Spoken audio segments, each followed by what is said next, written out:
Hello friends, मेरा नाम है धीरज कुमार और मैं आप सब लोगों का स्वागत करता हूं इस क्लास में।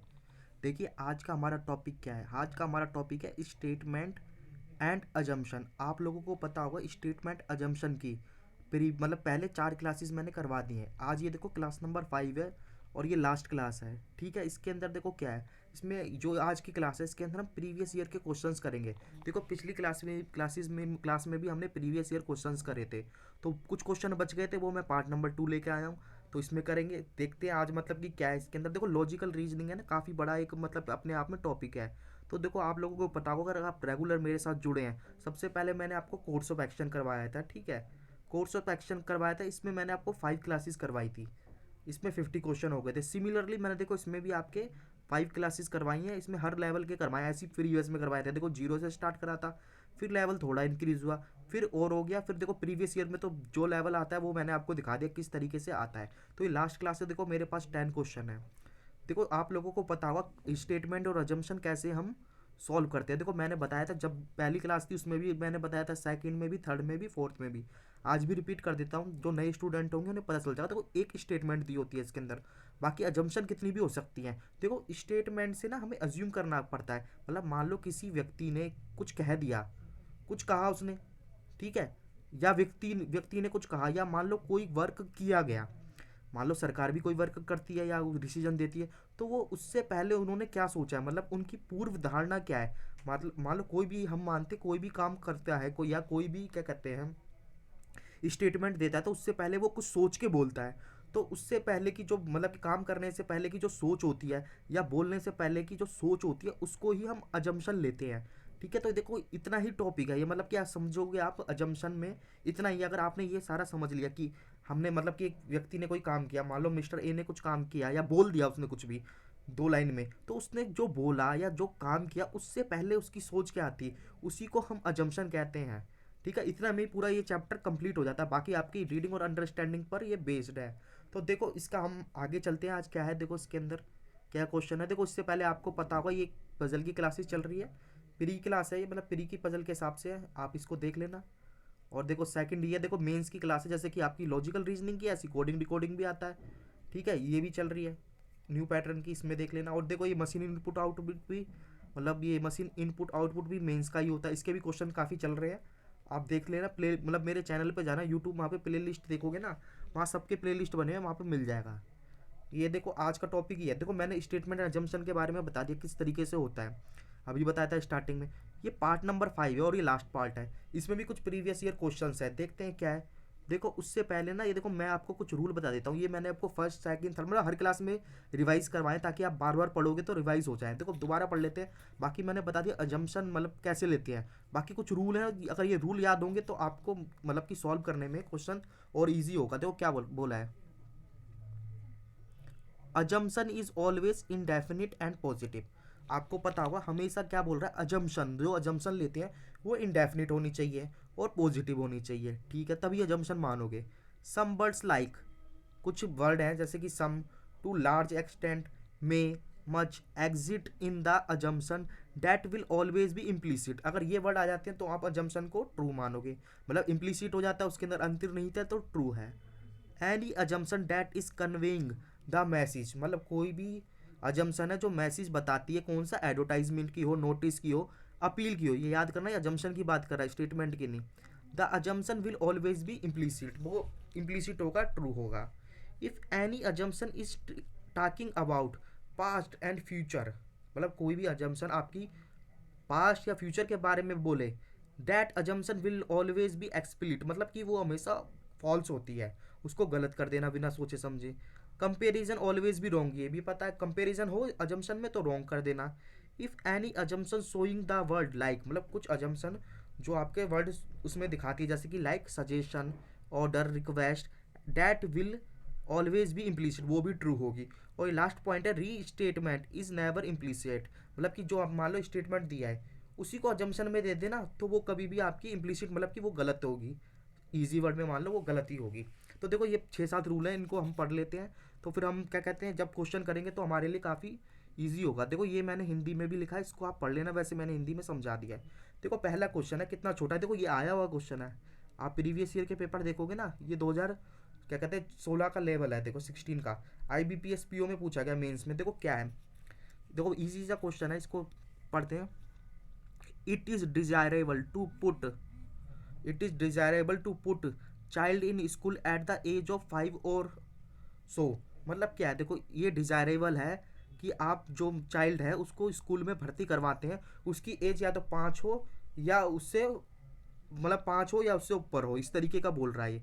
तो देखो इससे क्या जम्पशन ले सकते हैं, मान लो ये किसी ने एक लाइन बोल दी, ठीक है, तो इससे पहले उसकी क्या सोच होगी वो इसको मतलब बताना है हमें। तो देखो क्या लिखा है, at the age of child reach is appropriate level, मतलब एट डेट एज, मतलब जो इस एज पर है, ये दिया ना, at that age the child reach is appropriate level of development, वो मतलब कि अप्रोप्रिएट लेवल पे पहुंच जाता है डेवलपमेंट के, विकास के। And is ready to learn, और वो तैयार होता है सीखने के लिए, ठीक है। ये अजम्पशन ले सकते हैं इससे, सोचो। The school do not permit children, मतलब स्कूल परमिट नहीं करेगा चिल्ड्रन को आफ्टर 6 ईयर ऑफ एज, जब उसकी एज 6 ईयर से ज़्यादा हो जाएगी। तो ये अजम्पशन है, मतलब ये लाइन उसने बोली होगी, ये सोच के बोलेगी उससे पहले ये, इसको आप सोचो, मतलब कि काफ़ी इजी क्वेश्चन है। मैं इसका मतलब कि जब तक हिंदी में इसको बता देता हूँ, देखो 5 या उससे अधिक उम्र के बच्चों को स्कूल में रखना मतलब डिजायरेबल है, ठीक है। इस उम्र में बच्चे का विकास के उचित स्तर तक पहुंच जाता है और सीखने के लिए तैयार होता है, ठीक है। स्कूल में 6 साल की उम्र के बाद बच्चों को प्रवेश नहीं दिया जाता। तो ये देखो काफ़ी इजी क्वेश्चन, अभी तो हम इससे मतलब कि हाई लेवल कर चुके हैं। देखो मैं यहाँ पर चलता हूँ इंग्लिश में, देखो किसी ने ये स्टेटमेंट बोला तो यही यही तो सोच के बोला होगा कि आप किसी भी मतलब कि चाइल्ड का एडमिशन 6 या 6 साल तक करवा लो, उसका मतलब क्या है। देखो इसका मतलब ये, अगर 6 साल तक करवा ले तो उस मतलब वो डेवलपमेंट है, मतलब अप्रोप्रिएट डेवलप हो जाता है और वो रेडी होता है लर्न के, यही सोच के तो बोला होगा, मतलब वो कैपेबल हो जाता है लर्न करने के लिए, ठीक है। पर ये तो बिल्कुल ही गलत बात है कि आप क्या इसके बाद स्कूल मतलब कि एडमिशन नहीं देगा, तो ये तो इररिलेवेंट पॉइंट है, इसको काटो। तो मेरा होना चाहिए ओनली वन इज इम्प्लीसिट। तो देखो इस तरीके से इसका आंसर है। मैं अगले क्वेश्चन पे चलता हूँ, ठीक है। देखो अगला क्वेश्चन करते हैं, देखो आंसर मैंने यहाँ पर मेंशन करा हुआ है। देखो ये क्या है, देखो ये क्वेश्चन भी आपका 2016 में आया है IBPS PO में। देखो पढ़ते हैं,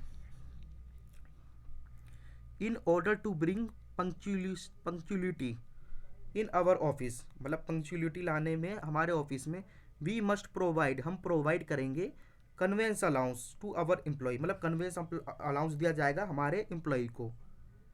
इन charge of a company tells personal manager, मतलब कि एक कंपनी के चार्ज है, इंचार्ज है, उन्होंने बोला पर्सनल मैनेजर को। देखो इसके अंदर क्या ये स्टेटमेंट है, इजी सी स्टेटमेंट है। तो इससे पहले क्या सोच के बोला होगा कि हम कन्वेंस अलाउंस देंगे ताकि हमारे क्या कहते हैं ऑफिस में अनुशासन आए। तो इससे पीछे पहले क्या सोचोगी, conveyance allowance will not help in bringing punctuality, और दूसरा discipline and reward should always be go in hand to hand, ठीक है। अब मैं देखो इसकी हिंदी बता देता हूँ क्या है इसके अंदर। हमारे कार्यालय में समय की पाबंदी लाने के लिए, मतलब कि पंक्चुअलिटी लाने के लिए, हमें अपने कर्मचारियों को कन्वेंस अलाउंस देना होगा या प्रदान करना होगा। एक कंपनी के मतलब कि प्रभारी ने मतलब पर्सनल मैनेजर को बताया। तो देखो क्या सोच के बोला होगा, क्या नियमित भत्ता समय की पाबंदी लाने में मदद नहीं करेगा। देखो ये वाली बात अभी देखते हैं, अनुशासन और प्रतिफल हमेशा साथ जाने चाहिए। देखो यहाँ पर चलते हैं, देखो काफ़ी इजी क्वेश्चन है, इसमें कुछ नहीं है। देखो ये क्या बोल रहा है, अगर देखो कन्वेंस अलाउंस दे रहे हैं तो यही सोच के तो दे रहे हैं कि पंक्चुअल मतलब कि पंक्चुअलिटी आएगी, पर इधर तो बोल रहा है कन्वेंस अलाउंस विल नॉट, मतलब कि वो पंक्चुअलिटी नहीं लाएगा। तो ये तो गलत हो गई। ये सोच थोड़ा ना कि पहले अगर यही सोच होती कि मतलब कि पंक्चुअलिटी नहीं लाएगा कन्वेंस अलाउंस, तो वो देते क्यों। तो ये पहली बात तो 100% गलत है। सेकंड पे चलते हैं, देखो discipline and reward should always भी गो in hand, go in hand, ये बिल्कुल सही है। तो यही सोच के आपका पता है डिसिप्लिन बढ़ेगा आपका इससे, और आपको मतलब कि रिवार्ड सम्मानित किया जाएगा। तो ये वाली बात बिल्कुल सही है, इसमें मेरा होना चाहिए सेकंड इज इम्प्लीसिट, तो इसका आंसर सेकंड होना चाहिए। अब नेक्स्ट क्वेश्चन पे चलते हैं। देखो नेक्स्ट क्वेश्चन क्या है, देखो ये इजी इजी क्वेश्चन है सारे, ये भी देखो PO में ही आया था। क्या बोल रहा है, unemployment allowance should be given to unemployed Indian youth अब वो 18 ईयर्स ऑफ एज। देखो क्या कह रहा है, जो आपका अनएम्प्लॉयमेंट अलाउंस होता है, ठीक है, वो देना चाहिए सभी अनएम्प्लॉयड इंडियन यूथ को, इंडियन यूथ की बात कर रहा है, जो 18 साल के मतलब 18 साल या उससे ऊपर की एज के हैं। तो देखो ये बोला गया है स्टेटमेंट, इससे पहले बोलने से पहले जिसने भी बोला है क्या सोच होगी, ठीक है, क्या है, there are unemployed youth in India, मतलब कि यहाँ पर इंडिया में अनएम्प्लॉयड यूथ है, बेरोजगार, हु नीड्स मॉनेटरी सपोर्ट, जिनको मतलब कि मॉनेटरी सपोर्ट की ज़रूरत है, ठीक है। The government has sufficient funds, government के पास पर्याप्त फंड है टू प्रोवाइड अलाउंस, अलाउंस देने के लिए टू ऑल अनएम्प्लॉयड यूथ, ठीक है। अब देखो मैं इसका हिंदी कर देता हूँ, यहाँ पर क्या बोल रहा है, 18 वर्ष से अधिक आयु के सभी बेरोजगार भारतीय युवाओं को बेरोजगारी भत्ता दिया जाना चाहिए। भारत सरकार में बेरोजगार युवा हैं जिन्हें मौद्रिक सहायता की आवश्यकता है, मतलब मॉनिटरी पॉलिसी, सभी बेरोजगार युवाओं को भत्ता प्रदान करने के लिए सरकार के पास पर्याप्त धन है। तो देखो इसमें सुनने में तो देखो अभी पढ़ा होगा आपने, एक मिनट, दोनों ही सही लग रहे हैं, पर आपको डिटेल में पढ़ना है, जब आप समझ के पढ़ोगे ना, देखो पहला वाला तो 100% सही है, क्योंकि देखो उनको ज़रूरत है तभी तो दिया जा रहा है, बिल्कुल सही है। पर इसको पढ़ो, देखो द गवर्नमेंट है सुफिशियंट फंड, मतलब गवर्नमेंट के पास सुफिशियंट फंड है अलाउंस देने के लिए, तो इसलिए दे, तो ये तो बात बिल्कुल गलत है। देखो मान लो उनके पास पर्याप्त फंड है तो क्या वो मतलब कि अनएम्प्लॉयड को दे दे यूथ, मतलब कि पैसा दे दे, ये बिल्कुल बात गलत है। यहाँ देखो उनको नीड्स थी पहले में मॉनेटरी की, तो तभी तो ये सोच के बोला गया, तभी वो कह रहे हैं कि दिया जाना चाहिए, शुड भी लिखा है ना, शुड बी गिवन, पर यहाँ पर तो कुछ और ही बोल रहा है, ये इररिलेवेंट पॉइंट है, मेरा आंसर होना चाहिए only first is true. Next पे चलते हैं, देखो अगेन देखो काफ़ी इजी क्वेश्चन है ये, देखो ये भी पीओ में आया हुआ है 16 में, आप प्रीवियस ईयर पेपर देखोगे तो उसमें मिल जाएगा। लिखा if you travel me I will slap you, a mother wants her child, मतलब देखो क्या बोला, अगर वो उसको परेशान करता है या करती है तो वो उसको स्लैप कर देगी, ये मदर ने कहा अपने चाइल्ड को। तो ये उसने बोला, मतलब बोला है, क्यों बोला है, क्या सोच के बोला है उससे पहले, मतलब कि बोलने से पहले क्या सोचा होगा माइंड में, तो वही हमारी एजम्पशन होती है। तो क्या लिखा है, विद द वार्निंग, मतलब इस वार्निंग से द चाइल्ड में स्टॉप ट्रबलिंग हर, मतलब उसको परेशान करना बंद कर देगा। सोचो इसके बारे में, all child are basically naughty, सारे बच्चे मतलब शरारती होते हैं। तब तक देखो उसको हिंदी में कवर कर लेते, क्या है, अगर तुम मुझे परेशान करते हो मैं तुम्हें थप्पड़ मारूंगा या मारूंगी करेगा। एक माँ ने अपने बच्चे को चेतावनी दी, वार्निंग, चेतावनी के साथ बच्चा उसे परेशान करना बंद कर सकता है। सभी बच्चे सभी बच्चे मूल रूप से शरारती होते हैं। देखो यहाँ पर चलते हैं, देखो ये वाला पहला वाला तो आप सबने लगा दिया होगा, ये बिल्कुल सही है भाई, उसने वार्निंग दी है इसलिए तो दी, उसके माइंड में आया हुआ कि भाई मैं उसे वार्निंग दे दूं पहले से ही तो वो शायद शांत हो जाए, उसे परेशान ना करे, बिल्कुल सही है। मगर ये वाला आप बता नहीं सकते, ये उसके माइंड में नहीं आया होगा कि भाई सारे बच्चे शरारती हैं, तो इससे ये अजम्पशन बिल्कुल नहीं है, तो ये तो ऑल चाइल्ड के बारे में आ गया, ठीक है। अगर उस चाइल्ड के बारे में लिखा रहता कि वो नोटी है तो फिर देखो फिर तो सही हो जाता, पर इसने ऑल ने सारा काम खराब कर दिया, एक एक वर्ड होता है इसके अंदर, देखो ऑल नहीं होता, अगर लिखा था चाइल्ड मतलब कि शरारती है तो शायद हम सही कर सकते थे उसको, सही होता, करते क्या, जब तो वो उसको कह रहा परेशान ना करे, पर यहाँ पर ऑल चाइल्ड की बात आ गई, ठीक है, ऑल चाइल्ड की बात आ गई, तो ऑल चाइल्ड तो हमारे क्वेश्चन में ही नहीं है, ये तो इस मतलब कि माँ और उसके बच्चे की बात हो रही है, तो ये बिल्कुल गलत है, इररिलेवेंट है, तो मेरा फर्स्ट ही आंसर होना चाहिए। अब देखो क्वेश्चन नंबर 5 है, अब देखो ये तो क्वेश्चन थोड़ा सा बड़ा है, देखते हैं, ये देखो कॉरपोरेशन बैंक 2014 में पूछा गया है 14 में, देखो क्या है, लाइन तो काफ़ी देखो इजी है, क्या लिखा है, the government has decided to construct, मतलब गवर्नमेंट ने डिसाइड किया वो कंस्ट्रक्ट करेगा an 8 line highway across the state to facilitate fast movement of vehicles. Easy सा क्वेश्चन है, स्टेटमेंट क्या कहना चाहता है कि गवर्नमेंट ने डिसाइड किया कि वो 8 लाइन हाईवे बनाएंगे अक्रॉस स्टेट में टू फैसिलिटेट फास्ट मूवमेंट, ताकि इससे फास्ट मूवमेंट हो व्हीकल्स का, गाड़ियों का। तो क्या जम्पशन होगी इससे पहले, मतलब गवर्नमेंट ने एक डिसीजन लिया, कुछ सोच के तो लिया होगा, तो पहला होगा the government has adequate resources, उनके पास एडुकेट रिसोर्सेज है to construct the proposed super highway, जो ये हाईवे का नाम है ना इसके कराया, तो देखो ये है नहीं, हम आगे पढ़ते हैं हमें और क्लियर होगा। The people of the state में protest against the government decision as their farm and land will be taken over the government for constructing the highway. इसका मतलब है जो पीपल हैं स्टेट के वो सरकार के अगेंस्ट क्या कहेंगे, धरना देंगे जो डिसीजन लिया है, क्योंकि उनके लैंड और फार्म को टेक ओवर कर लिया गया है गवर्नमेंट जो कंस्ट्रक्ट कर रही है हाईवे का। लिखा है the government may find it difficult, to enrol suitable contractor, मतलब गवर्नमेंट को मुश्किल होगी एक इनरोल करने के लिए, मतलब कि ठेकेदार को, government for constructing the highway. There is no other highway, कोई अदर हाईवे नहीं है विच कैन बी यूज्ड, जो यूज्ड हो for transport of goods and goods across the state, मतलब जिससे आपका गुड्स और मतलब वो आसानी से ले मतलब कि गुड्स और सर्विस लेके नहीं जा सकते गुड्स हाईवे के जरिए, वो नहीं होगा। देखो ये पढ़ लिया हमने, ये देखो क्या है, अगले में पढ़ते हैं हिंदी में। देखो क्या है इसमें, हिंदी में और पढ़ लेते हैं। वैसे तो इजी सा क्वेश्चन है, ये हमने पढ़ लिया था। सरकार ने वाहनों की तेजी आवाजाही के लिए राज्य में 8 लाइन राजमार्ग बनाने का निर्णय लिया। तो प्रस्तावित सुपर राजमार्ग मतलब हाईवे के निर्माण के लिए सरकार के पास पर्याप्त संसाधन है, ठीक है। सर राज्य के लोग सरकार के फैसले के खिलाफ विरोध कर सकते हैं क्योंकि उन्हें उनके खेत और जमीन को राज्य मार्ग बनाने के लिए सरकार से लिया गया है।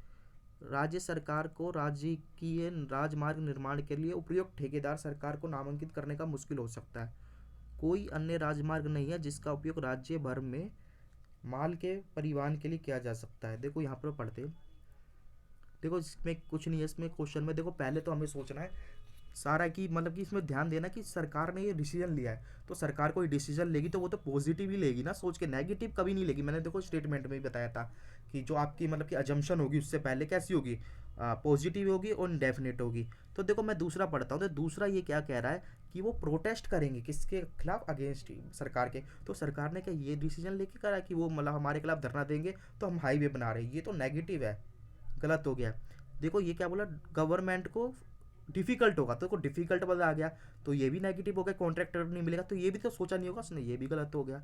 देखो there is no other highway, कोई भी हाईवे नहीं है ट्रांसपोर्ट के लिए अक्रॉस द स्टेट। तो देखो ऐसा भी डिसीजन सोच के नहीं लिया, ये पहला वाला सही है। तो गवर्नमेंट के पास एडुकेट फंड है कंस्ट्रक्शन के लिए, इसलिए वो हाईवे बना रहा है, बात खत्म। तो इसमें मेरा आंसर 1 होना चाहिए बस।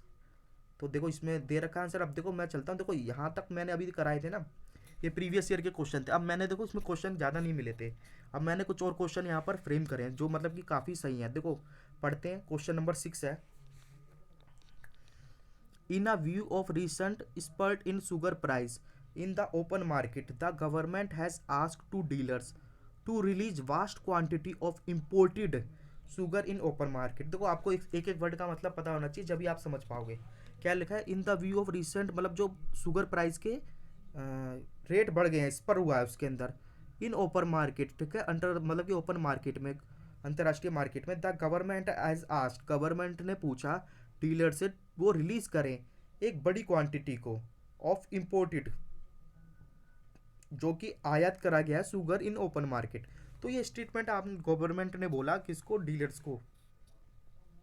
क्या सोच के बोला होगा कि भाई शुगर प्राइस बढ़ गए हैं, आप क्या करो, जो आपने इम्पोर्टेड क्वांटिटी करी है ना उसको मार्केट में ले आओ, खुले बाजार में ले आओ, ताकि क्या होगा इससे। तो देखो इसके पीछे अजम्पशन ही बतानी है।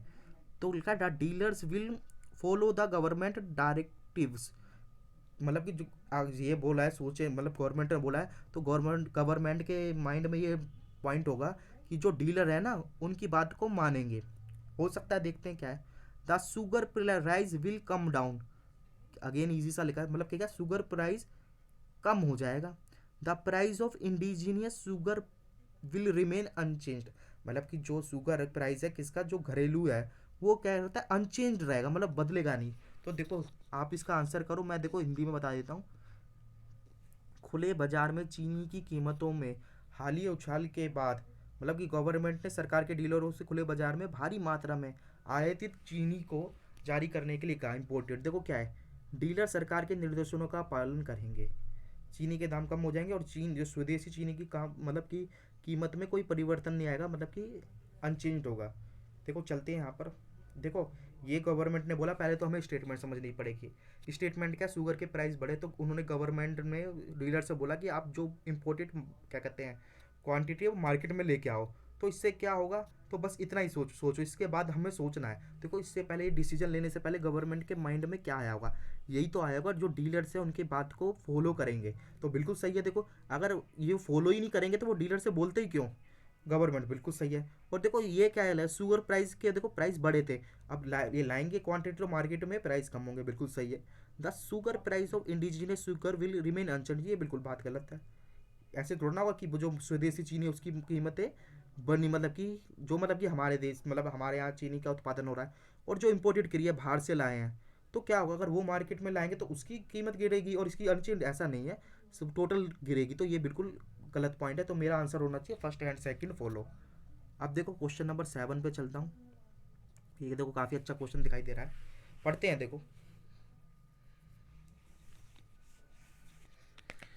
क्या लिखा है, a Harvard University study raises fresh concern, मतलब कि एक हार्वर्ड यूनिवर्सिटी का नाम सुना होगा, स्टडी, उसकी स्टडी ने एक कंसर्न मतलब कि चिंता की बात बताई about the anti allergy drug, एक एंटी एलर्जी ड्रग के बारे में, क्रोसिन नाम है उसका, which is prescribed to patients, जो प्रिस्क्राइब्ड किया जाता है पेशेंट्स को, फॉलोइंग एंटीबायोटिक मेडिसन, ठीक है, compared with other two anti allergy drugs, अगर कंपेयर करें अदर टू ऐसे, देखो ब्रैकेट में लिखा है वन ऑफ थ्री, मतलब कि तीन में से एक मस्ट बी प्रिस्क्राइब्ड, उसमें से किया जाता है, डॉक्टर के द्वारा ही किया जाता होगा। दिस स्टडी शोज, ये स्टडी दिखाती है, Crocin significantly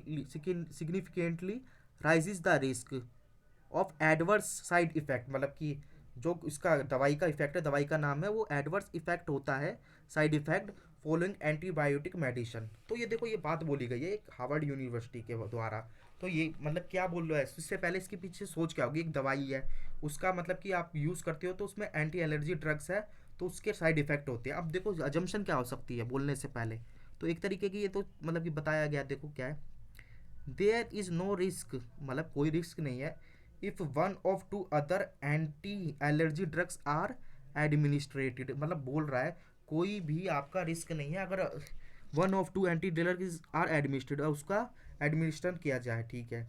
it is necessary, ये necessary to take anti allergy drug, मतलब कि दिया जाए एंटी एलर्जी ड्रग या लिया जाए आफ्टर एंटीबायोटिक मेडिसन। तो देखो हिंदी में पढ़ते हैं क्या बोलना चाहता है, देखो हार्वर्ड विश्वविद्यालय के एक अध्ययन में एंटी एलर्जी ड्रग क्रोसिन के बारे में ताज़ा चिंता जताई, जो एंटीबायोटिक दवा के बाद रोगियों में निर्धारित होती है। अन्य दो एंटी दवाओं, जैसे तीन में से एक निर्धारित की गई है, तो तीन मतलब तीन में से एक के बारे में जाए के साथ तुलना किया जाए, कंपेयर किया जाए, इसके अध्ययन से पता चलता है कि ये दवाई का नाम है, एंटीबायोटिक दवा के बाद प्रतिकूल दुष्प्रभाव और जोखिम उठाता है, मतलब कि उसके साइड इफेक्ट होते हैं। तो देखो क्या लिखा है, दो अन्य एंटी एलर्जी दवाओं में से एक जो एडमिनिस्टर होने वाली जोखिम नहीं है, ठीक है। दूसरा, एंटीबायोटिक दवा के बाद एंटी एलर्जी दवाई लेना आवश्यक है। देखो चलते क्वेश्चन पे, देखो यहाँ पर देखो पहला पॉइंट देखा जाए तो इररिलेवेंट पॉइंट है। देखो कैसे कह रहा है ये कह रहा है कि जो आपके मतलब कि कोई भी जो है देयर इज़ नो रिस्क, कोई रिस्क नहीं है, if one of two other, मतलब कि दो में दो अदर है ना, इनकी बात कर रहा है, लिया जाए तो उसमें नहीं है, तो कोई गलत बात है, ऐसा तो कुछ भी नहीं है। उसमें से कहा था दो में से तीन में से एक होती है, तो उसमें तो फिक्स नहीं बताया। और ये नेसेसरी है, ये वाली बात सही है, इट इज़ नेसेसरी, ये ज़रूरी है कि लिया जाए एंटी एलर्जी ड्रग के बाद एंटीबायोटिक मेडिसिन। देखो इससे क्या होता है, एंटी एलर्जी होती है तो आपको इसके बाद दवाई लेनी पड़ेगी, तो ये तो इनकी एक चेतावनी है, तो ये बिल्कुल सही है, ये पहला वाला गलत है, दूसरा सही है, ठीक है। देखो अब मैं चलता हूँ इस क्वेश्चन पे, क्वेश्चन नंबर 8 पर। देखो क्या लिखा है, the patients of majority of students of IIM Ahmedabad have decided to withdraw their wards from the institution to protest against the sharp fee hike। देखो इजी सा है, मतलब क्या बोल रहा है, जो एक बड़ी मात्रा में जो पेरेंट्स है स्टूडेंट के पेरेंट्स है, वो IIT अहमदाबाद का डिसीजन था कौन सा, उन्होंने प्राइस बढ़ा दिया किसका, फीस का, तो उनके खिलाफ वो धरने पे बैठ गए। ये आपकी एक क्या कहते हैं स्टेटमेंट बोली गई।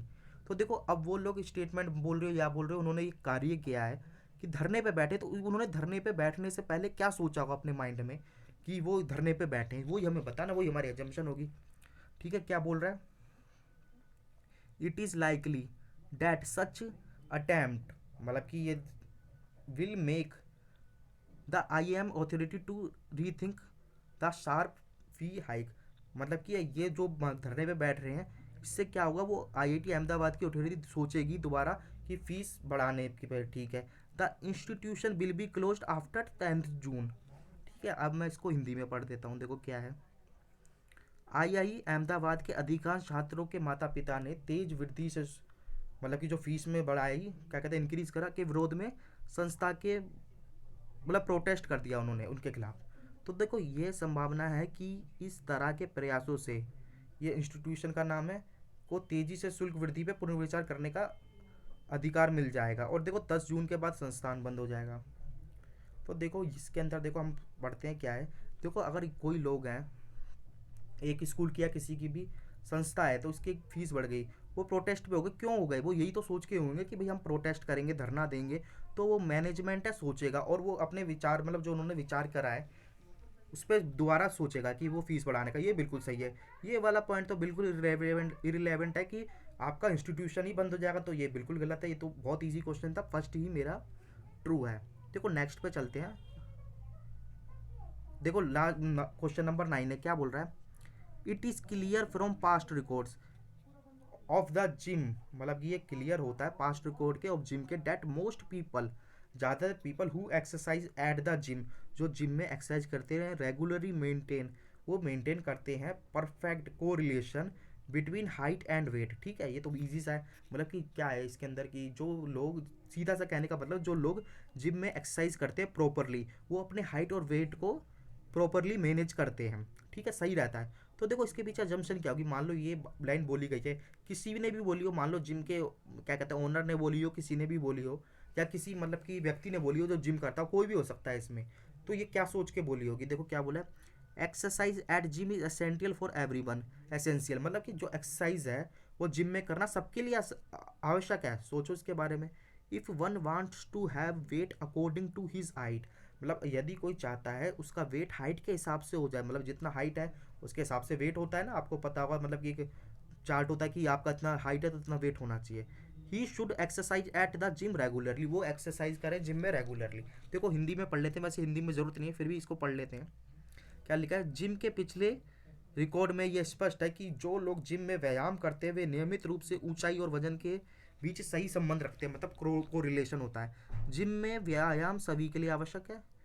अगर कोई अपनी हाइट के हिसाब से वजन करना चाहता है तो उसे नियमित रूप से जिम करना चाहिए। देखो यहाँ पर चलते हो। देखो आप समझ गए इसके अंदर क्या है, सीधा ये बात बोली गई। देखो ये वाला तो बिल्कुल गलत है, इसमें बोल दिया कि एवरीवन, इससे ये मतलब ये सोच के बोला थोड़ा ना कि सभी को जिम करना चाहिए, ऐसा कुछ नहीं है। देखो ये वाला सही है, जो मतलब कि चाहते हैं उन्हीं के लिए तो है, जो चाहते हैं कि अपना उनका वेट हाइट मतलब हाइट के साथ हिसाब से वेट हो, वो क्या करें, वो जिम में एक्सरसाइज करें। तो मेरा सेकंड वाला एकदम सही है, फर्स्ट वाला तो बिल्कुल गलत हो गया इसके अंदर। देखो अब लास्ट क्वेश्चन है आज का, देखो देखते हैं क्या है। देखो ये भी इजी सा क्वेश्चन है। देखो क्या बोला है, please submit your fee will before 10th February. ठीक है, इतना सी लाइन है, मतलब कि अपनी फीस सबमिट करें बिफोर 10 फरवरी से। A notice at the coaching institution, मतलब एक नोटिस चिपका देगा कोचिंग इंस्टीट्यूशन के बाहर कहीं पर भी अंदर, कि अगर मतलब कि आप अपनी फीस को 10 फरवरी से पहले भर दे। तो ये देखो नोटिस मतलब कि किसने चिपकाया होगा, कोचिंग इंस्टीट्यूशन ने। क्यों मतलब कि उन्होंने नोटिस मतलब कि मतलब कि वहाँ पर चिपकाया या मेरे रिलीज जो भी करा, तो वो क्या सोच के करा होगा, उससे पहले क्या उनके दिमाग में आया होगा कि जो ऐसे बोला गया। Unless they are instructed through a notice, जब तक उनको नोटिस के थ्रू ना बताया जाए, a number of student will not submit their fees, मतलब वो एक नंबर ऑफ स्टूडेंट है वो फीस को सबमिट नहीं करते। The institution will be close after 10 अगस्त। देखो इसकी हिंदी की जरूरत नहीं, काफ़ी इजी क्वेश्चन है। देखो आपने इसे बताया कि ये नोटिस चिपकाया, तो देखो फीस के बारे में है ना, तो यही तो सोचा होगा ज़्यादातर स्टूडेंट फीस जमा नहीं करते हैं, तो हम उनको बता दें कि अगर वो जब तक उनको बताएंगे नहीं तो वो फीस जमा नहीं करेंगे। तो पहला सही है। देखो बाद दूसरा वाला तो रिलेवेंट है कि क्या इंस्टीट्यूशन आपका क्लोज हो जाएगा 10 अगस्त के बाद, इसका तो कोई मतलब कि रोल ही नहीं है। तो मेरा क्या आंसर होना चाहिए, आंसर नंबर 1। देखो तेरे खत, देखो इस तरीके से ये हमारा टॉपिक है आज की। देखो क्लास यहीं एंड होती है। देखो इसका पीडीएफ चाहिए तो ये मेरा क्या कहते हैं, ये अंडरलाइन कर रहा हूँ, टेलीग्राम चैनल का नेम है, यहाँ से पीडीएफ लेना, और साथ में क्या करना है, यूट्यूब चैनल का नेम है, इसको सब्सक्राइब कर लेना और इस वीडियो को ज़्यादा से ज़्यादा शेयर करना। देखो अभी तक हमने जो करा, देखो कौन सा करा था, सबसे पहले टॉपिक मैंने बताया था कौन सा, कोर्स ऑफ एक्शन, उसकी देखो 5 क्लासें हुई हैं, और देखो इसकी भी 5 क्लास हो गई। ये टॉपिक मेरे हिसाब से पूरा कंप्लीट हो गया है। अब आपको क्या करना है, अगर आपने एक क्लासेज नहीं करी है तो देखो इनकी क्लासेस को आप देख लें, और क्या करें साथ में ना इनकी पीडीएफ को डाउनलोड कर ले। तो देखो आज की क्लास को यहीं एंड करेंगे, मतलब ये लास्ट क्लास थी किसकी, स्टेटमेंट और अजम्पशन की। और बाकी देखो जो भी नेक्स्ट क्लास होगी, मतलब अभी लॉजिकल रीजनिंग चल रहा है, काफ़ी बड़ा है, इसमें 5 टॉपिक मैंने बताए थे, 5 6। तो जो भी थर्ड टॉपिक होगा, मैंने इंट्रोडक्शन क्लास में बताया था, उसको लेके आएंगे।